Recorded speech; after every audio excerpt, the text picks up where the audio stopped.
इडमो अरिहन्तारम्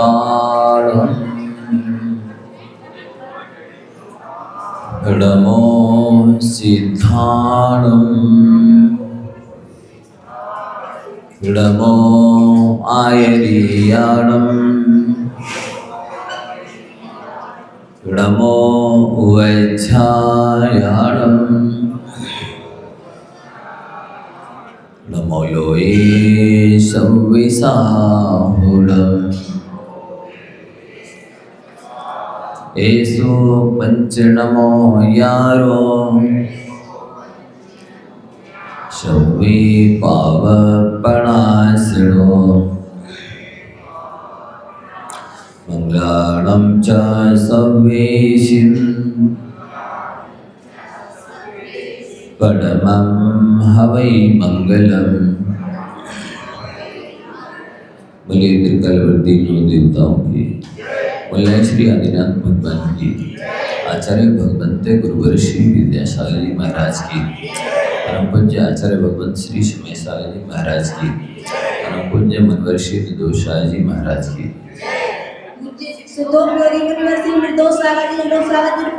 महाराज की जय।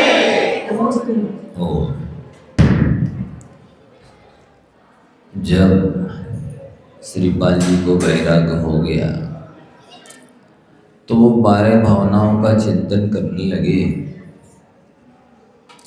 विचार करने लगे कि वाकई में ये संसार की सारी अवस्थाएं, सारी दशाएं, सारी पर्यायें अनित्य हैं, क्षणभंगुर हैं। जितने भी संयोग हैं, वियोगशील हैं।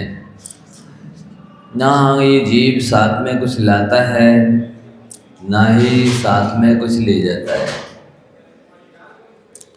यहाँ पर ही उसे जो कुछ भी मिलता है यहीं पर खो जाता है, यहीं पर संयोग होते हैं, यहीं वियोग हो जाते हैं। बस ये मोही अज्ञानी जीव जो कुछ मिला है उसे अपना मान लेना और उसको अपना मान करके खुश होता है, प्रसन्न होता है, और यही प्रसन्नता उसके दुख का कारण है। जो मिलने पर खुशी होती है ना, वो बिछोड़ने पर होने वाले दुख को निमंत्रण देके आती है।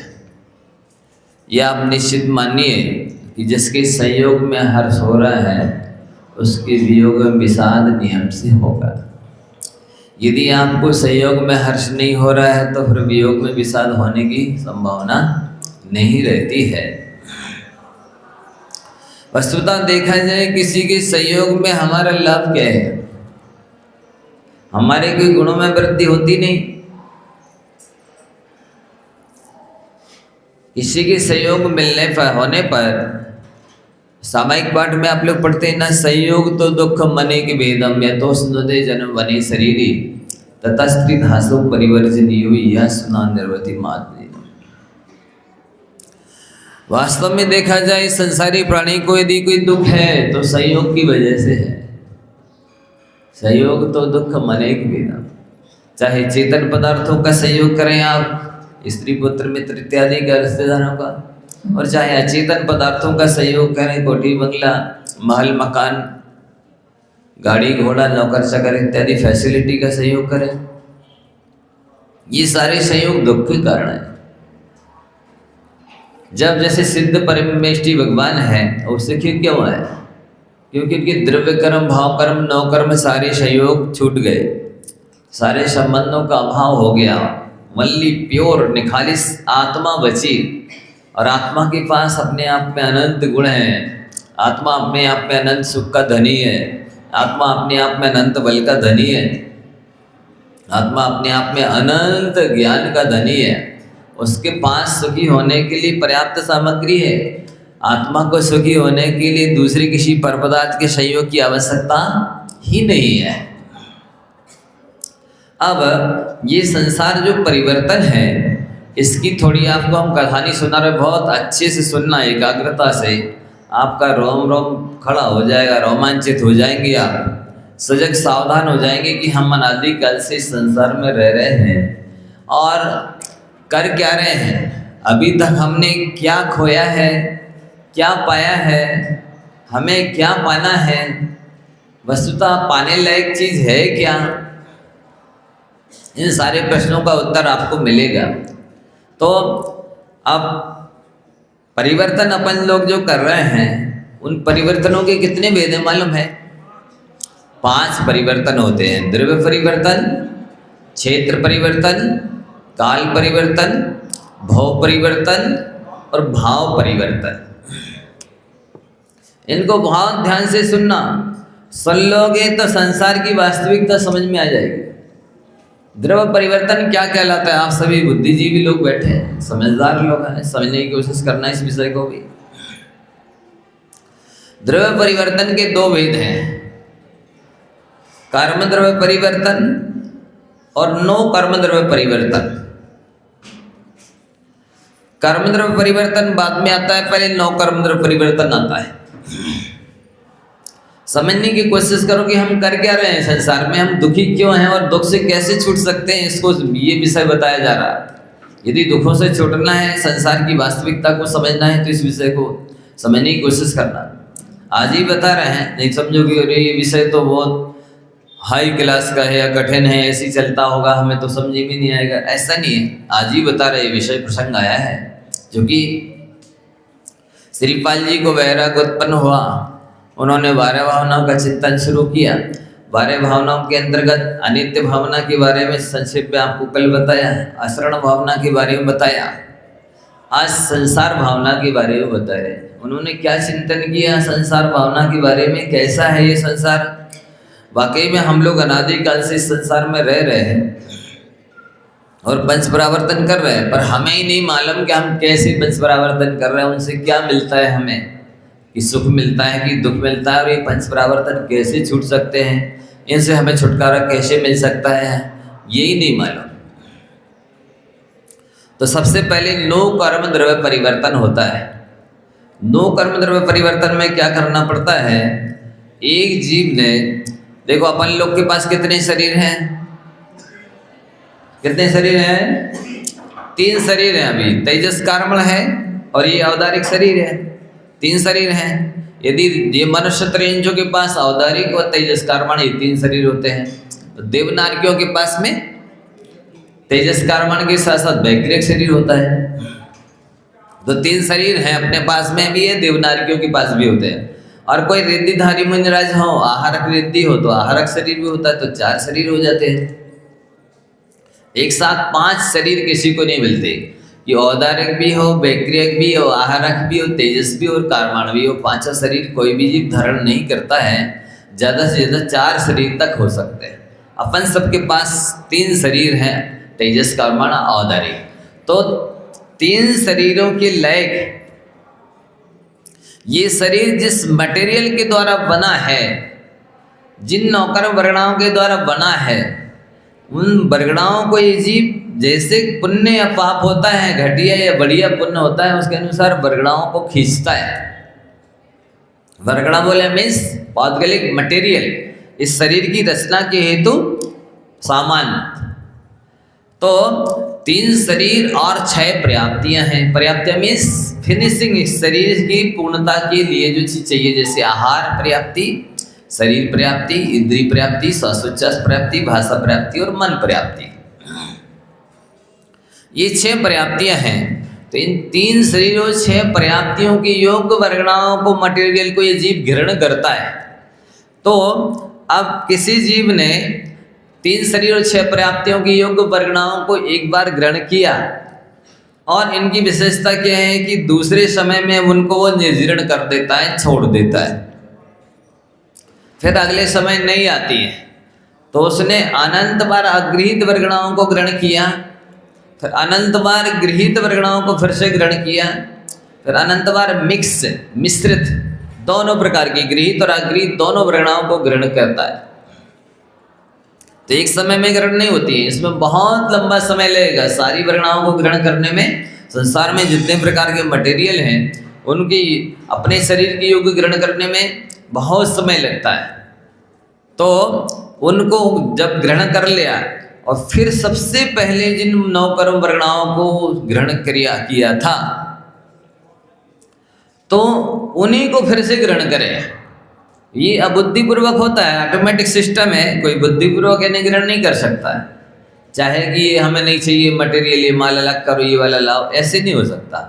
वो तो अबुद्धिपूर्वक अपने आप ही होता है, और अपने आप ही उन वर्गणाओं को जो अनंत काल पहले, मतलब कई सागर लग जाएंगे इसमें 9 कर्म परिवर्तन करने में, पूरी वर्गणाओं को ग्रहण करके छोड़ने में बहुत समय लग जाएगा।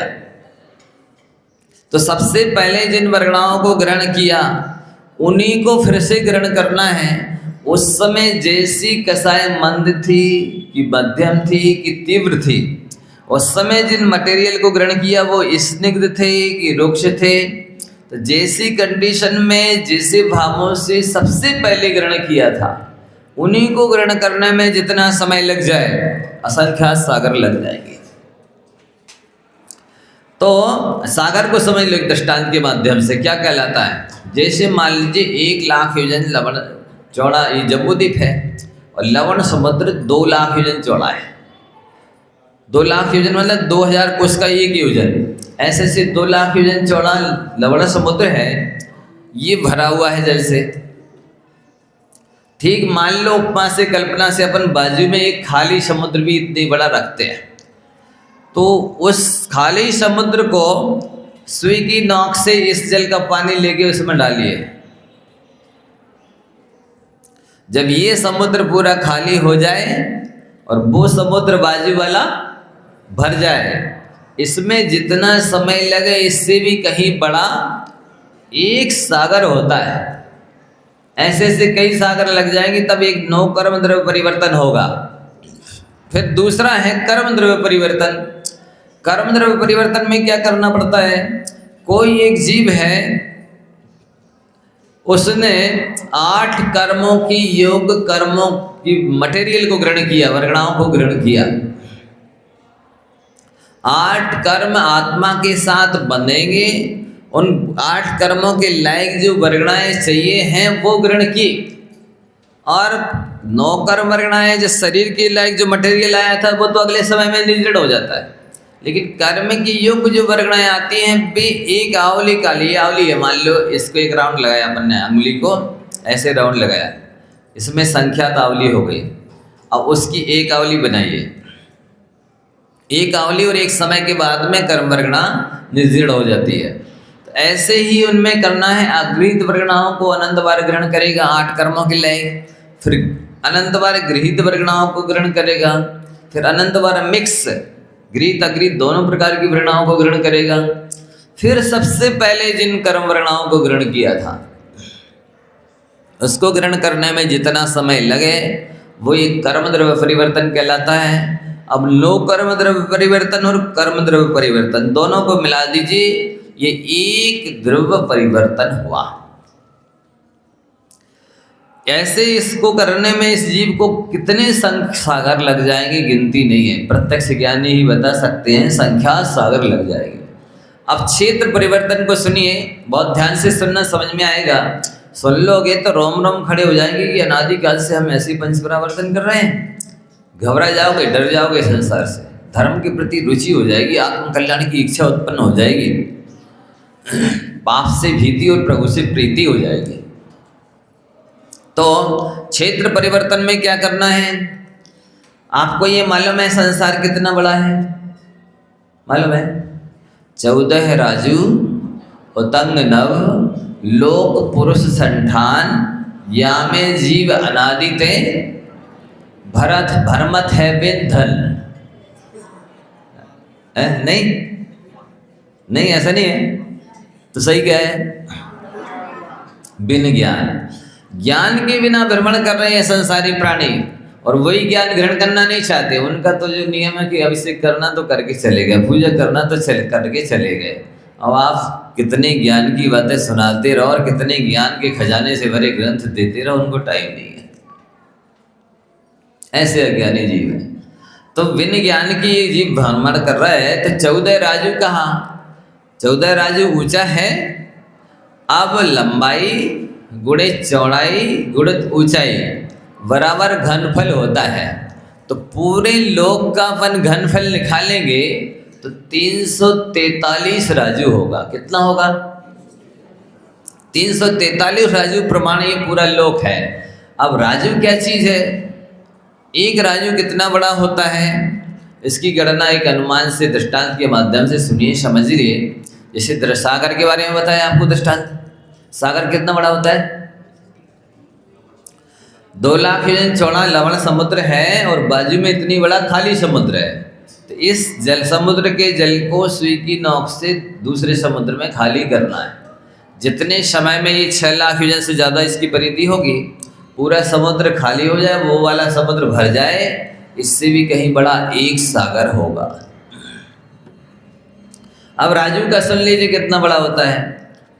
एक देवता जो आँख की पलक झपकाने में जितनी देर लगती है उतनी देर में संख्यात योजन चला जाता है। एक देवता आँख की पलक झपकाने में जितनी देर लगती है उतनी देरी में संख्यात योजन चला जाता है। वो देवता 6 महीने तक चले। कितने दिन चले? 6 महीने चले। जितनी दूर पहुंचेगा उतना बड़ा एक राजू होता है। मोबाइल निकालो, कैलकुलेशन करो, हो सकता है? नहीं हो सकता, क्योंकि पलक झपकाने में संख्यात योजन जा रहा है, तो 6 महीने में कहाँ पहुंचेगा? इतना बड़ा एक राजू है। और ऐसे ऐसे 343 राजू प्रमाण लोक है पूरा। इतने बड़े लोक में एक सुई की नोक बराबर जगह नहीं बची है जहां इस जीव ने जन्म ना लिया हो और मरण ना किया हो। पर किस विधि से जन्म और मरण करना अब उसको बता रहे हम आपको। इस लोक का, संसार का सेंटर कहाँ है मालूम? मध्यलोक। अपन लोग कहाँ रह रहे हैं? मध्यलोक में। इसके ऊपर 7 राजू है और नीचे 7 राजू है। सुमेरु पर्वत किस में आता? अधोलोक में आता कि ऊर्ध्वलोक में है? नहीं, मध्यलोक तो है पर 14 राजू ही है लोग तो पूरे। तो 14 राजू में से ऊपर के 7 राजू में आता कि नीचे के? ऊपर के 7 राजू में आता है। तो अपन यहाँ बैठे हैं मध्यलोक में, यहाँ से ऊपर भी 7 राजू हैं और नीचे भी 7 राजू है। तो बीचों सुमेरु पर्वत जो है, जैसे अपने शरीर के सेंटर में क्या चीज है? नाभि है ना। ऊपर से देखें तो उतना ही शरीर पड़ेगा, नीचे ले जाएं तो उतना ही शरीर पड़ेगा। इधर से नापे तो बीच में आएगी, इधर से नापे तो बीच में आएगी। ठीक सेंटर में नाभि है। ठीक इसी तरह से लोक के बीचों बीच ऊपर से नापेंगे 7 राजू होगा, नीचे से नापेंगे 7 राजू होगा, इधर से नापेंगे तो आधा राजू, इधर से जाएंगे तो आधा राजू। ठीक बीचों बीच सुमेरु पर्वत है। उस सुमेरु पर्वत के नीचे 8 अचल प्रदेश हैं स्थायी। कैसे भी भूकंप आ जाए, प्रलय पड़ जाए, उन प्रदेशों का कहीं भी स्थानांतरण नहीं होता है, चलायमान नहीं होते हैं। वो एक स्थान को छोड़कर दूसरे स्थान में नहीं जाते हैं। 3 हाथ का पंजा, उनको मान लीजिए अचल प्रदेश है सुमेरु पर्वत के नीचे इस तरह के। अब कोई जीव अपने आत्मा के भी सेंटर में 4 प्रदेश हैं, 4 आगे 4 पीछे, जैसे 8 प्रदेश है। तो आत्मा के ध्रुव प्रदेशों को, अचल प्रदेशों को सुमेरु पर्वत के नीचे जो अचल प्रदेश है उनके ऊपर ऐसे स्थापित करके उत्पन्न हो। इधर देखिए, ये अंगुली हथेली के ये हो गए लोक के प्रदेश, सेंटर के अचल प्रदेश, और ये हो गए आत्मा के प्रदेश। इनको इस तरह से स्थापित करके उत्पन्न हो गए कोई जीव। अब उसकी जितनी आयु है उतनी आयु प्रमाण वो जीवित रहे, इसके बाद में मर जाए। अब मरने के बाद कहाँ उत्पन्न होगा ये तो कोई ठिकाना है नहीं। लेकिन जब कभी उत्पन्न दोबारा इसी तरह से आत्मा के प्रदेशों को स्थापित करके उत्पन्न हो, फिर आयु प्रमाण जीवित रह करके मर जाए, ऐसा फिर तीसरी बार जब कभी उत्पन्न हो इसी तरह से स्थापित करके। अब इतनी कितने बार उत्पन्न होना इसी स्थान पर? तो इस प्रदेश स्थान के जितने प्रदेश हैं, घनांगुल के असंख्यात भाग प्रमाण, जो सूक्ष्म अफगाना है और सूक्ष्म संतर के प्रदेश हैं, उसमें जितने प्रदेश हैं उतने बार वहीं वहीं इस तरह से आत्मा की प्रदेशों को स्थापित करके उत्पन्न हो गए। जब ये प्रदेशों प्रमाण यहीं यहीं जन्म ले ले और मरण कर ले, उसके बाद फिर कभी जन्म ले तो एक प्रदेश बढ़ा करके यहाँ जन्म ले, आयु प्रमाण जीवित रह करके मर जाए, फिर अब कहाँ उत्पन्न होगा कोई ठिकाना नहीं है। लेकिन दोबारा जब कभी एक प्रदेश बढ़ा करके यहाँ जन्म लेगा तो काउंटिंग में आएगा, और यदि यत्र तत्र कहीं भी जन्म लिया तो वो काउंटिंग में नहीं आएगा। फिर तीसरी बार एक प्रदेश बढ़ा करके जन्म लेकर यहाँ पर जन्म ले, फिर चौथी बार एक प्रदेश बढ़ा करके यहाँ जन्म ले।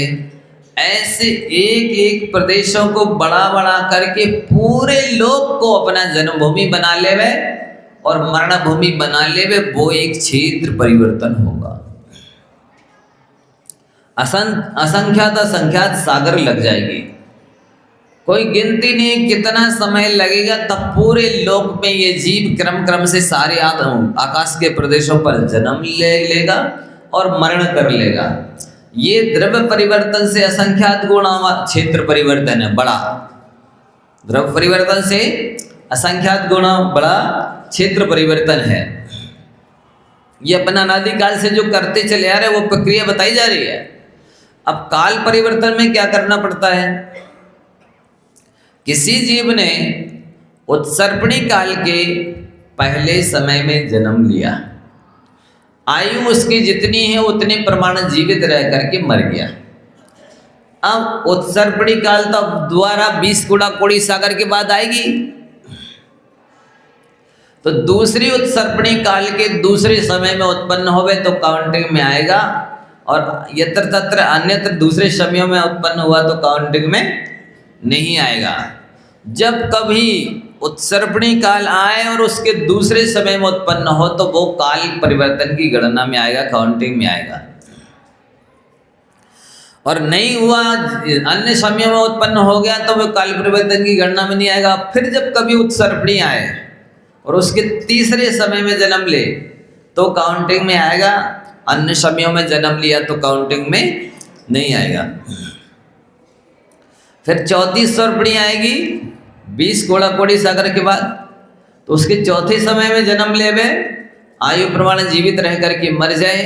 फिर पांचवी उत्सर्पणी आएगी, उसके पांचवी समय में जन्म ले तो काउंटिंग में आएगा, अन्य समयों में जन्म ले तो काउंटिंग में नहीं आए। इस तरह एक एक समय बड़ा बड़ा करके पूरी उत्सर्पणी काल के 20 कोड़ा कोड़ी सागर को पूरा करें।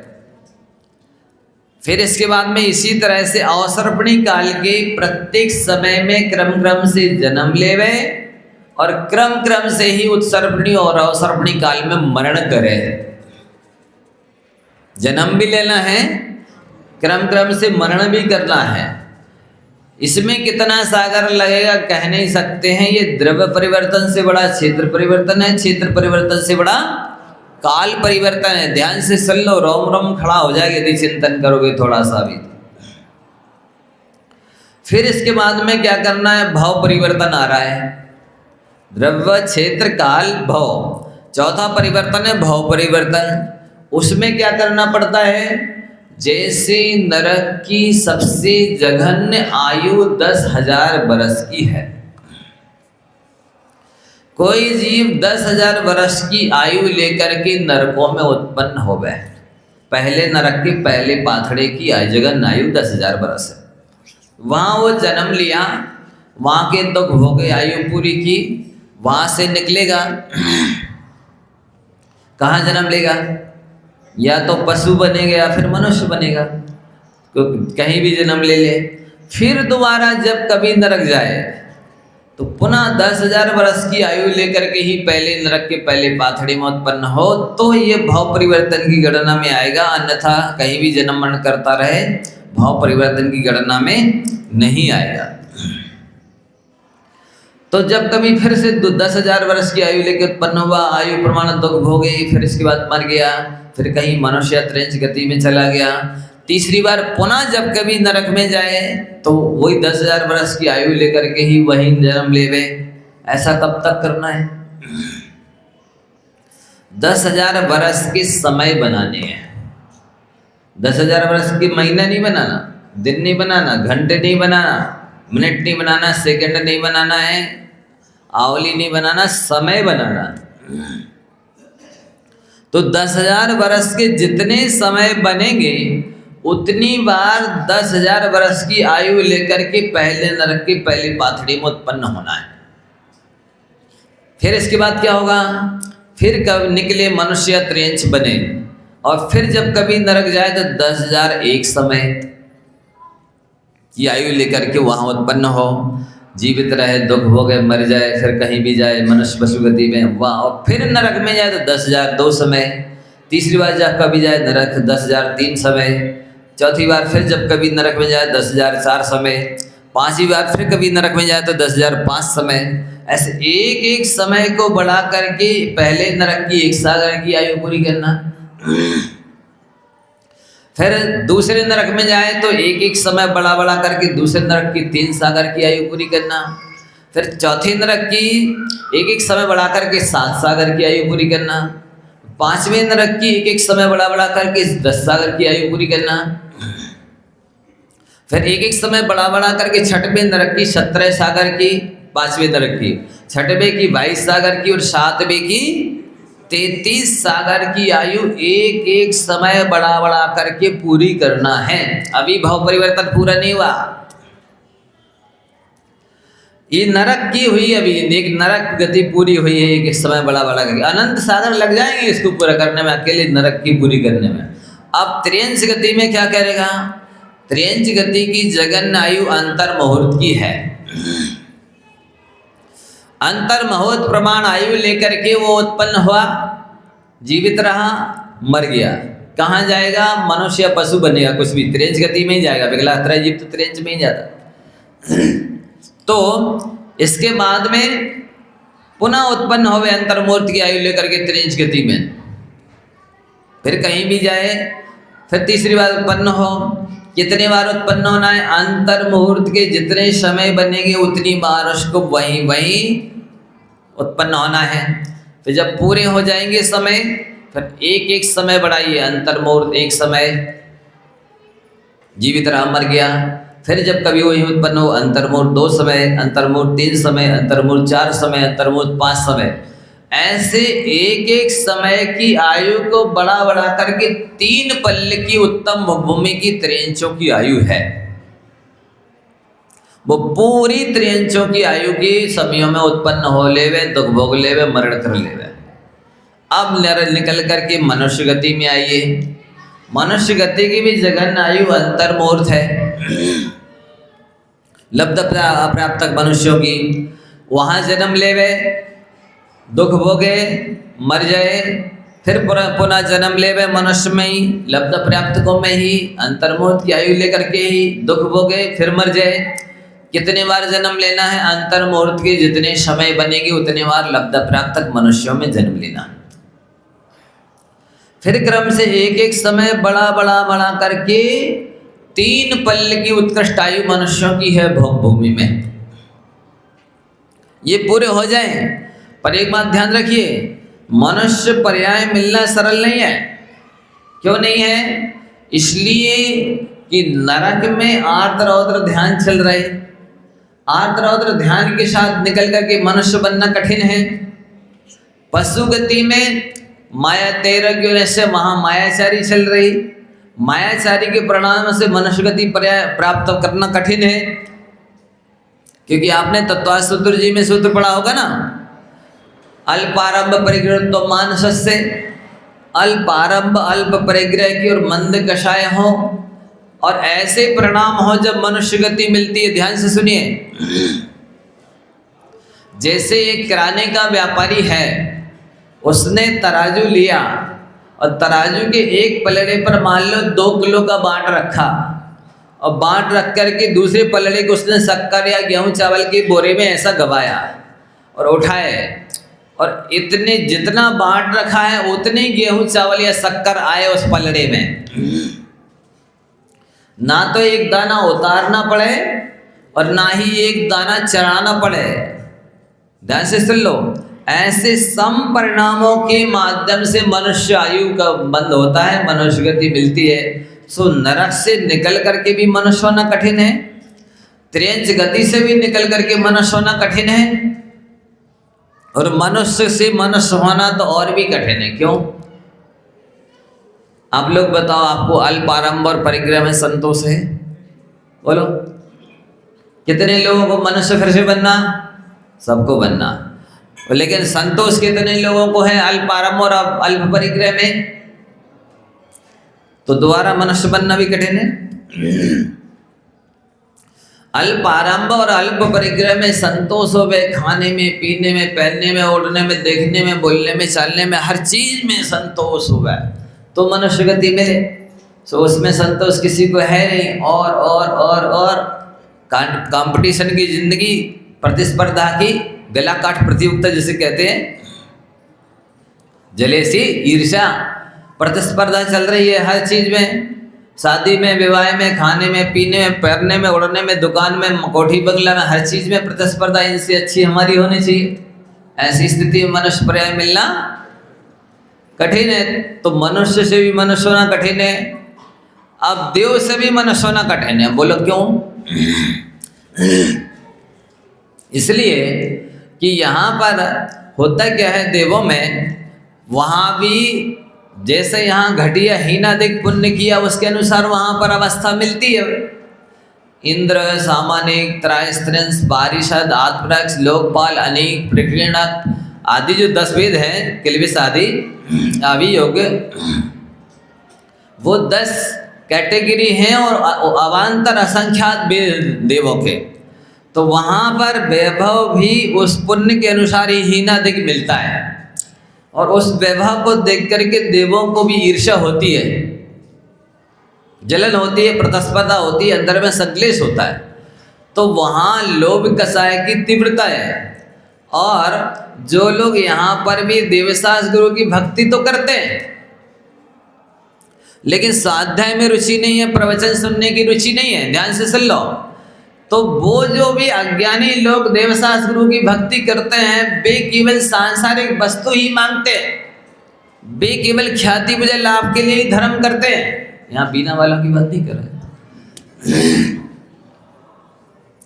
प्राय करके ऐसा है, वे जब भी कभी दान करेंगे तो भी कोई अपेक्षा जुड़ी रहेगी, पीछे से पूजा करेंगे तो भी कोई अपेक्षा जुड़ी रहेगी, तीर्थ यात्रा कर चाहे व्रत नियम संयम पाले, कोई ना कोई अपेक्षा लेकर के ही करते हैं।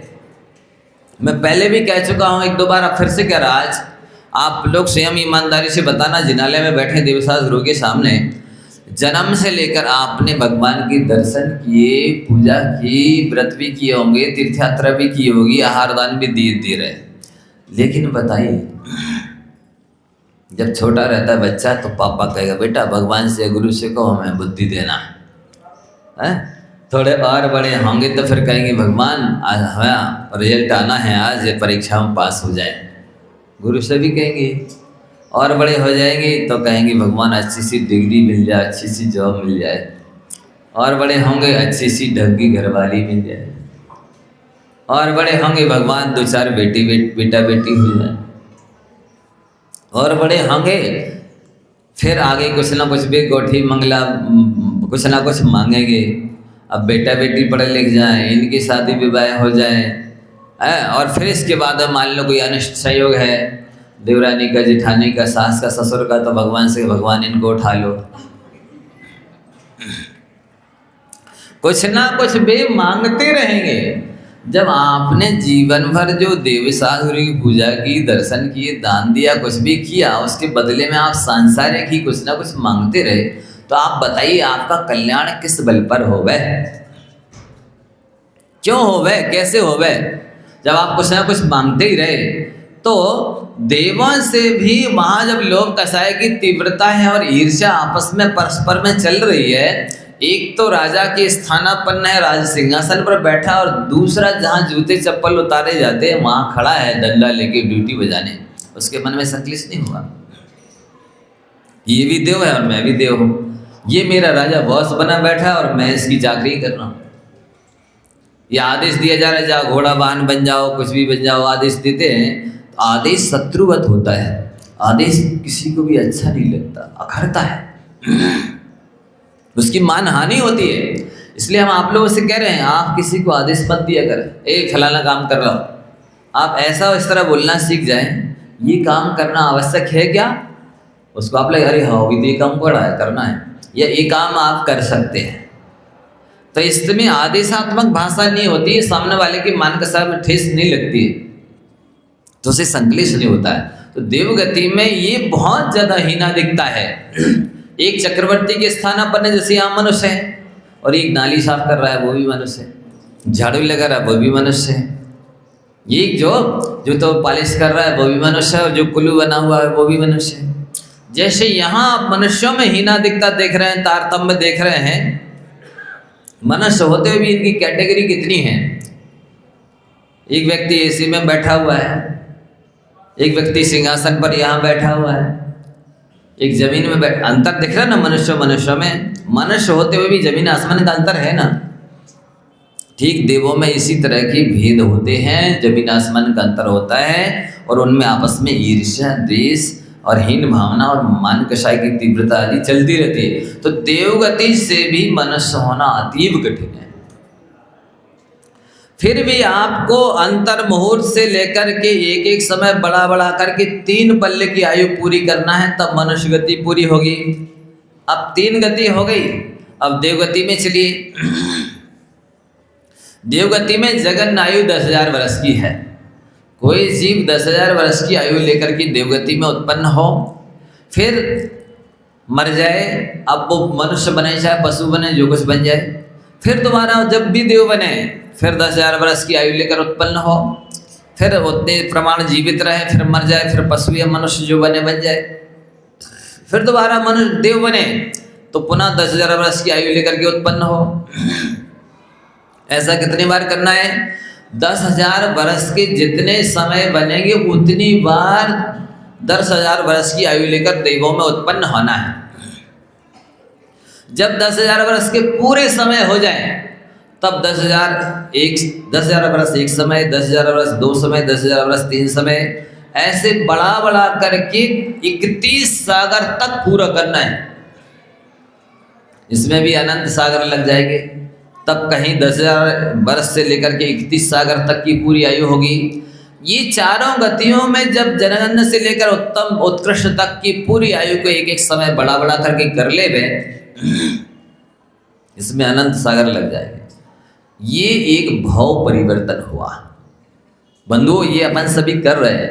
आप स्वयं पूजन में पढ़ते ना, भाव वन में जी भर घूम चुका, कण कण को जी भर भर देखा। मतलब आपने जब आप या कोई भी जीव पशु गति में जाता तो विष्टा खाता है, और देव गति में जाता तो कंठ से अमृत झरता है। तो विष्टा से लेकर के बीच की और जितने भेद हैं खाने भक्ष्य वस्तु और अभक्ष्य पदार्थों के, इस जीव ने अनंत बार सब खाए हैं। मतलब इतनी बार त्रिंच गति में गया है और अभक्ष्य पदार्थ विष्टा इत्यादि खाए हैं कि यदि एक पर्याय का एक चने बराबर विष्टा को इकट्ठा करें तो सुमेरु पर्वत बराबर अनंत ढेर लग जाएंगे, इतनी विष्टा खाई। और मनुष्य बनकर के अच्छे से अच्छे पदार्थ, जैसे ये किचन में अपने हाथ से बनाने वाले लोग मिठाई, रसगुल्ला, जलेबी है, कचौड़ी, पकौड़े, इडली, डोसा जो भी खाते हैं, वो भी इतने खाए कि यदि एक पर्याय का एक दाना भी इकट्ठा करें मिठाई रसगुल्ला का तो उसके भी अनंत ढेर लग जाएंगे, इतने भी मिठाई रसगुल्ला जलेबी भी खा लिए। और ये जीव जब जन्म लेता है तो कई बार ऐसी स्थिति बनती है कि माँ तो जीवित रह गई और संतान उसके सामने ही मर गई। और जब माँ बाप के सामने संतान मर जाती है तो उसको इष्ट वियोग जन्म का आर्तक ध्यान होता है, तो वो रोती है माताएं।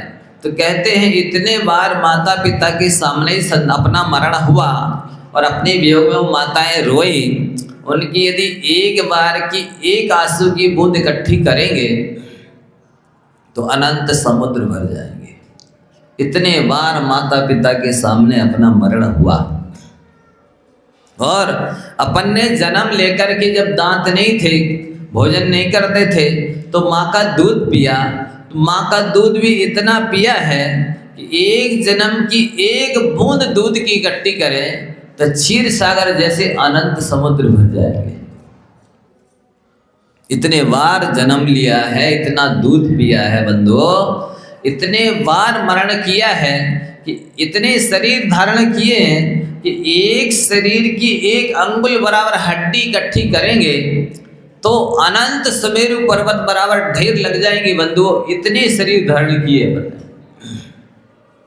जब एक अंगुल के बराबर हड्डी इकट्ठी करने पर इतने समुद्र ऐसे सुमेरु पर्वत बराबर ढेर लग जाएंगे अनंत, तो पूरे शरीर को इकट्ठा करेंगे तो कितने ढेर लगेंगे, विचार करो।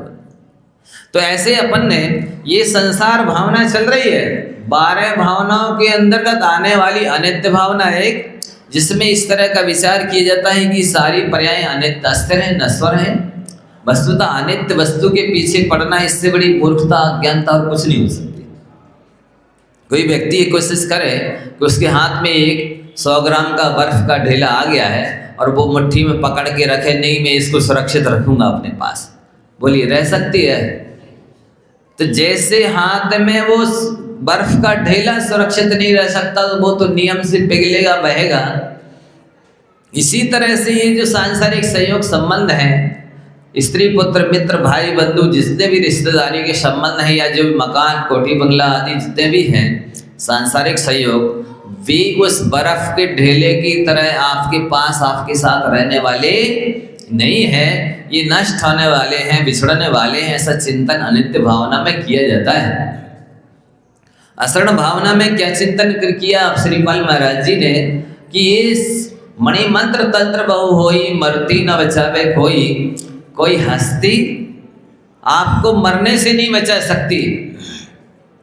अरे जिस इंद्र के पास वज्र जैसा हथियार है, ऐरावत जैसा हाथी है, स्वर्ग जैसा किला है, अमृत का भोजन है, असंख्यात देवी देवता जिसकी रक्षा करने वाले हैं, उस इंद्र को भी जब कोई मरने से नहीं बचा सकता है तो हम और आप किस खेत की मूली हैं, हम सब तो मामूली है।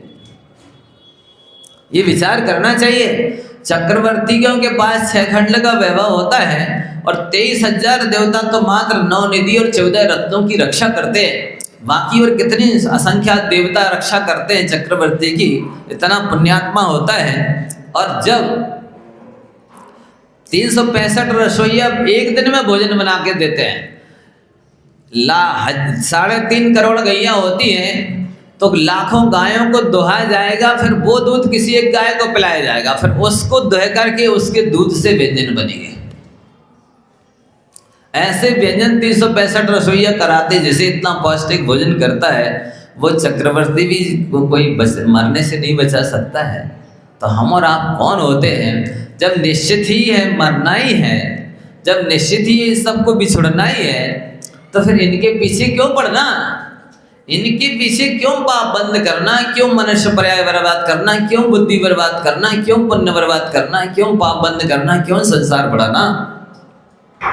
ये प्रश्न उठने चाहिए ना। ये असरण भावना में चिंतन किया जाता है। और संसार भावना को मैंने पंच परावर्तन, भाव परावर्तन और रह गया। अभी भाव परावर्तन में क्या करना होता है सुन लो। अभी तो अपन ने 8 कर्मों की बनने के लायक कर्म वर्गणाओं को ग्रहण किया था। अब उन 8 कर्मों के बंध के लिए निमित्तभूत परिणाम करना है। 8 कर्मों की जघन्य स्थिति से लेकर के, जैसे दर्शन मोहिनी कर्म की, दर्शन मोहिनी की 70 कोड़ा कोड़ी सागर की उत्कृष्ट स्थिति है, उसके बंद लायक भी परिणाम करना है।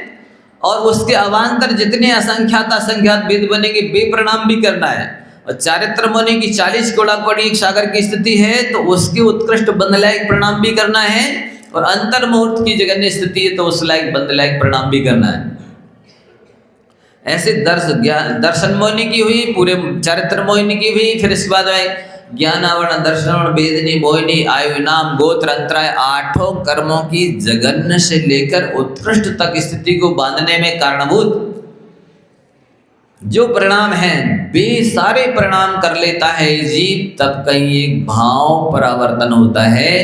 ये द्रव्य परिवर्तन से बड़ा असंख्यात गुना बड़ा क्षेत्र परिवर्तन, क्षेत्र परिवर्तन से असंख्यात गुना काल परिवर्तन, काल से असंख्यात गुना भाव परिवर्तन, और भाव से भाव परावर्तन और असंख्यात गुना बड़ा होता है बंधुओं। ऐसे पंच परावर्तन करने में अनंत सागर लग जाते हैं।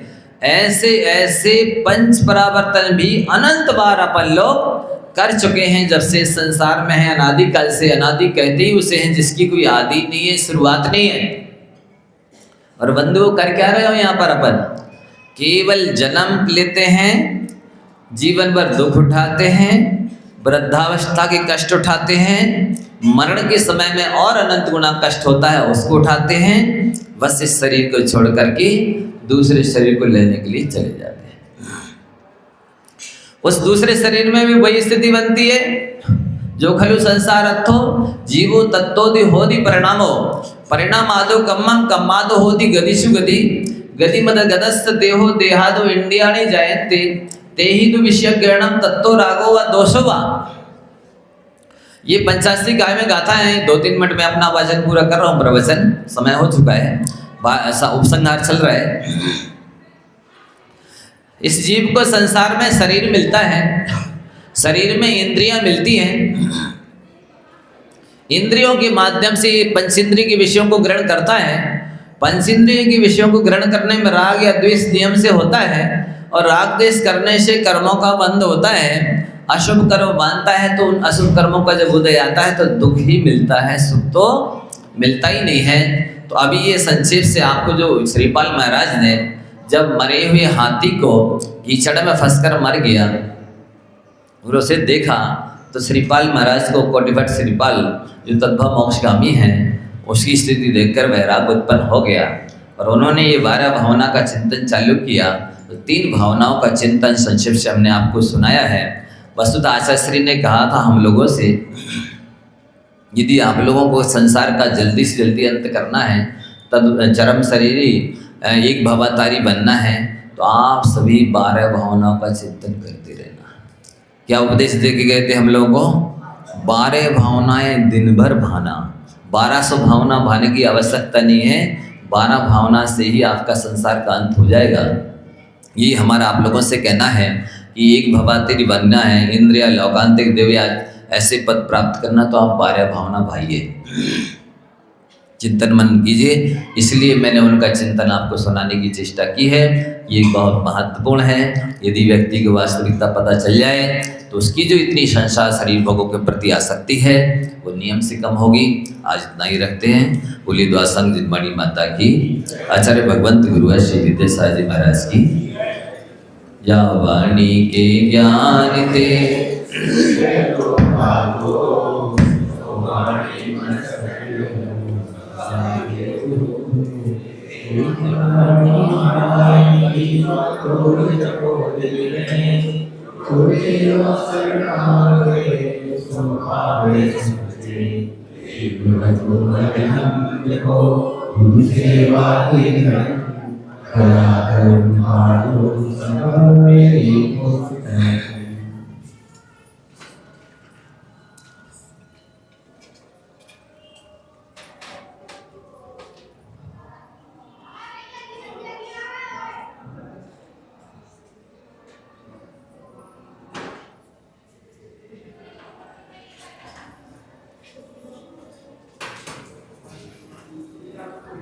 सभी भक्तों को सूचित किया जाता है।